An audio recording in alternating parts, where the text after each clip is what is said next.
Airing on OffTheHookSports.com, your home for real news, real opinions, and what really matters about Tennessee athletics. The Off the Hook Podcast at OffTheHookSports.com or Facebook, YouTube, Twitter, or wherever you go for your favorite podcasts. Apple Podcasts, Spotify, Stitcher, Google Play, TuneIn, iHeart. Like, share, follow, subscribe. Off the Hook with Dave Hooker starts now. Well, I'm in SEC Media Days, and Cooper Mays back in Knoxville, about to get ready for the season as we are suddenly in mid-July. Please like and subscribe on YouTube so you can get more Tennessee content, also sneak peeks of that content that we put up like this. This will be up even before we push it out during the week at SEC Media Days. So Cooper, nice enough to join us, brought to you by City Heating and Air Conditioning, cityheatandair.com. It's about integrity at City, and it really is. When it comes to City Heating and Air, not the $39, $29 service fee, and then they want to charge you a whole lot more. They're not like that. That's City Heating and Air Conditioning. That's why they've been in business for over 50 years. So, Coop, how are you, sir? I'm good. A little bit tired, but I'm good. I hear you. So, did you your first time visiting with the media, if you can kind of go back over that, because your teammates are going to have to stand in front of about 500 reporters, and they're going to be asked the same questions over and over. That's kind of the nature of the beast. But how did you, because your family was so into it with your brother and your dad, of course, played, the publicity was there. How did you adapt to media coverage, which in and of itself is kind of abnormal and uncomfortable? Yeah, so I kind of had it easier than a lot of recruits because Cade obviously went through it. So I kind of knew how to. I don't know if you had like a necessary like way to talk to the media, but you don't really divulge as much. It's kind of a lot of people don't really know how to talk to the media when they first start, so they just kind of say some reckless stuff. But my dad and mom and then my older brother kind of coached me up on how to talk to them. So it was a lot easier for me probably than most people. Yeah, it's you've handled it extremely well. There's a fine line between insight and saying too much, and I think you've given us a whole lot of insight. So, but we definitely don't want to hear about guys that are getting in trouble or anything. But the good thing is everything's going well, so that's not happening. So, you got 3 players coming down to SEC Media Days this week, and it was obviously going to be Hendon Hooker and then everybody else because he's a starting quarterback. He's an upperclassman. He's a potential All-SEC candidate. As a matter of fact, he probably will be preseason All-SEC. Give me your best Hendon Hooker story. Best Hendon Hooker story is probably we went down to Alabama, and it kind of just like speaks to the character of Hendon, and he's a guy that's tough, really, and just cares so much about the team. And there was a play where it was a pretty blatant, like he threw the ball, and then it was kind of a later hit, and it was more to the head area, and it knocked like 4 of his teeth out. So, and this was probably like the second quarter of the game or something, and he continued on and played like he wasn't even phased at all. So I mean that was kind of just a really cool story, kind of to the testament of who he is a little bit. He went full chiclets. I mean, that is which teeth? Was it the front teeth? I think it was like the back ones. Like he got hit and it like knocked like half of one of his back 4 molars out. So much for bad. Beef jerky, I guess. Yeah, I'm sure it wasn't very comfortable. So how did he respond for that? Just take me back. Well, I mean, I didn't even hardly know, so I guess he just kind of continued on and just knew what he had to do, and he just kept going. Nobody really talked about it. We kind of just figured out after the fact because our coach was getting on our butt in film about maybe some of our effort on some plays, and he was like, our quarterback's getting his teeth knocked out, and I don't really know. I mean, he took it like a champ, honestly.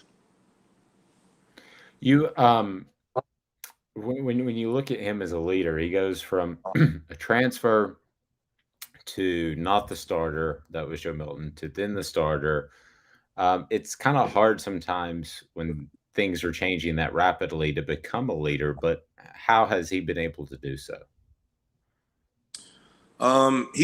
he's obviously taken his place as one of the most hardworking individuals in our locker room, and just kind of a really consistent person. So I mean, when you find somebody that's that good on the field and then does it right all the time off the field, they're going to naturally kind of find themselves in like a leadership spot. So that's kind of where he's fit in. He's not, the most vocal, guy or like anything like that, but he's such a great leader just by how he does his day-to-day activities and shows the right example for everybody.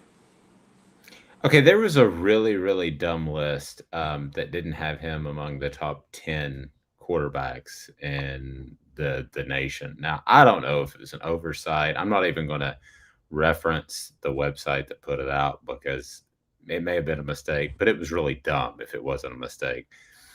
Do you think, or do you guys, or does he use that as motivation, even though it is just out there floating around? Is that a motivational thing? You probably have to ask him. I don't know. If it was me, it would probably I would use it as motivation. So I think Hendon's kind of cut from the same cloth as me, so I'm sure he would as well. But at the end of the day, most of the time, these people making up lists don't really know what they're talking about as far as like knowing what football is and everything. So that's probably where I would stand. Yeah, there was one guy on the list that had already transferred to another school, and he was with the previous school. So I don't think it was the best list, but it was just enough to get people churned up a little bit in defending Hendon because he is very beloved. It is amazing to think about how differently he is perceived July 2022 as opposed to just a year ago. Yeah, I mean everybody loves what's going good. So whenever they see something that's going really good, they're always going to love on it. So Hendon's done really good for us. He's done a great job, and there's not much to dislike about Hendon. There's a lot of he's a really good guy. He does everything the right way. So I think he's going to be successful regardless. Tell me something I don't know about Cedric Tillman, wide receiver who will be at SEC Media Days. Something you don't know. I don't know. He's a Kappa. He just joined a fraternity last year, so he's a Kappa. He's Alante's little brother. So I don't know if that's something that you didn't know, but yeah. Oh, so what is he like? How will he be in front of 500 media members this week? That's interesting. I don't know. I've never really heard Cedric talk to the media much. He's not a very vocal, like outspoken guy. He kind of stays to himself a little bit most of the time until he gets really comfortable with you. So I'm interested to see how it will go. I don't really know. Yeah. Is there any one moment from last year where he kind of settled into his role? Anyone's story that you recall that you said, okay, we're good here, so to speak? Probably when I would say he was at his like all-time like confident is probably like Georgia, I would say. I don't know if I recall it correctly, but he had a ton of yards. I'm not really sure how much. You probably know better than I do, but he had a monster of a game against a really great defense. So I think that's probably when he was probably at his all-time peak last year. Gotcha. Let's flip to the other side. I know you don't see him even on the practice field a lot, but Trayvon Flowers will represent Tennessee. What do we not know about Trayvon Flowers? I would say that he's probably turned into like the unspoken like leader of the defense. Like I think everybody's kind of recognizes him as the guy. So I think that kind of speaks volumes to like his development as a player and off the field, just turning into that guy that everybody can count on. And I think that's kind of why you see him in media days, because the coaches trust him a lot and they have a lot of faith in him doing the right thing. So he's done a tremendous job, really. Even me from the offensive side of the ball, seeing him turn into a leader for the defense and the whole team. How hungry is this defense to prove that it's not just a one-sided football program? Oh man, I don't know. I can't answer for the defense. I don't really know. I mean, I think any type of defense that has players like we have, I think they have a lot of pride in what they do. So I'm sure they're out to prove something just as we are on the offensive side. So I think there were a lot of times where the defense did a great job last year, and it's a really long game. We do put them in a hard bind sometimes by how much we score. Like if you look at Kentucky, we were scoring in 2 plays. I mean, I'm sure that's grueling. So they're working on stuff just as much as we are, and I'm sure they've got a lot to prove this year. When you score really fast, and you can tell they're fatigued because you just score fast on the previous possession. So it's like that Kentucky game is 2 quick scores. You come over and say, sorry, that's just kind of where we are. But now you have the lead. Yeah, no, I didn't say anything. I walked over to my side of the bench where we sit, where we do our corrections and everything with our coach, and sat down and enjoyed my breather for a minute. So I didn't really say much to him for the whole game. You and I had talked about this before. What is the next step for this offense, Cooper? What would you guys like to accomplish? Maybe not game plan or anything like that, but just kind of big picture as developing as an offense. Yeah, I would say my biggest focus, and probably the biggest focus of the O-line and probably some of the other guys that are in protection, I would say protecting the quarterback on a consistent basis.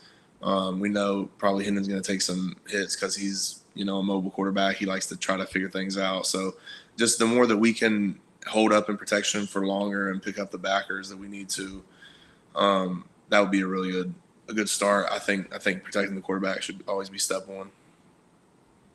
Tell me about Joe Milton for a second. Things didn't end the way you wanted them to in that Ole Miss game, and he caught an awful lot of heat. Just your thoughts on him being ready to be the backup, and how has he handled this offseason? I think Joe's done a tremendous job. Honestly, he's somebody that has grown a lot too as a leader. Just as we were talking about Trayvon earlier, I think he's grown a lot as a leader, and he's ready to go at any point we need him to. And I think we have a lot of faith in him. So I think he's done a really good job. He's played a really good part in this offseason. I like where he's heading, honestly. What's the most nervous you've ever been speaking in front of a group? Speaking in front of a group? Or talking to the media or anything like that? Honestly, I would say like my public speaking class was way worse than any media event, honestly. But I've never had a big problem talking to the media personally, but because I kind of feel like that's my wheelhouse a little bit. But if you get me in a place where I don't feel like I'm, up to snuff with the level of what we're talking about, I don't know. It's tough. I don't like talking to new people personally, but for some reason media's gone fine because I can kind of put stuff together on the fly. But I don't know. I mean, it's weird. I still remember my public speaking class, and I got nervous as all get out. And I do this for a living now. So I remember, this is how old I am. I did a I don't know, dissertation, whatever you call it, a big paper on the fact that Fox had become the 4th network in addition to ABC, CBS, and NBC. Now you have 500 channels, so it doesn't seem like a big deal to you now. But at the time, nobody challenged those 3 forever for 50 years. And then there's this Fox with this Simpsons show, and they get the NFL, and then boom, it's a thing. That was mine. Big time. It was pretty cool. I enjoyed doing it more than I did the speech because I got nervous so I get out. What was yours about? I think my final speech was about players making money in the college sports. So basically NIL before NIL happened. It's pretty, I think it's pretty common for football players to do that speech. So I wasn't, doing anything earth-shattering really, but it was. I just don't like talking in front of people. So 30 or 40 people in front of me, and I don't really know them. It just makes me uncomfortable personally. I don't like talking to strangers. I got in a debate about this. We had a debate class that you guys deserve to be paid. In 1997. That's how long ago I wanted you guys to get paid. And it just took me, 28 years to actually make it happen. No doubt. I mean, hey, that's a very progressive thinking on your part. So I'll give you a lot of credit for that. You were before your time. I was like, at the very least, 20 hours a week, minimum wage, at the very least. That's the starting point. And everybody thought I was crazy at the time. And man, college football was just way behind me, Cooper. That's how I am. I'm progressive. Yeah, for sure. I see it. Paving the way for people behind you. I feel it. Like Lewis and Clark. Expedition. I got one more for Cooper. If right after this, brought to you by City Heat and Air Conditioning. Hi, Mike Davis here with City Heating and Air, reminding you to always dare to compare. Our team provides quality local heating and air service, installation, and maintenance across East Tennessee. We use only the best equipment like American Standard Heating and Air Conditioning for your residential, new construction, or commercial needs. Honesty, dependability, and customer satisfaction have been the cornerstones of our business since 1961. City Heat and Air. Dare to compare.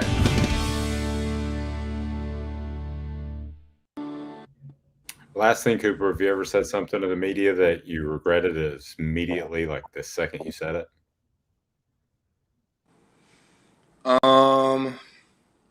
There was only one time I would say, and it was I think it was during my recruitment, and it was really early in my recruitment when Cade was it really isn't even that bad, but it was like it made me nervous because Cade had been committed to Tennessee for like a year maybe, and I got my offer, and they were basically, I think, interviewing me about the offer, and I think I referred to like Tennessee as we, or like us, and like basically saying that I was like a part of Tennessee. So like I had already committed, but I was obviously not committed. So I felt like people would all like catch on that I said us or we, talking about Tennessee. So that was probably the only time I've said anything really bad. I don't think I've really said anything too off basis yet. Thank the Lord. Whether it's face-to-face with gorillas or gorillas in the media, Cooper Mays can handle it. So I appreciate the time. Brought to you by City Heating and Air Conditioning, cityheatandair.com. This has been a production of Off the Hook Sports.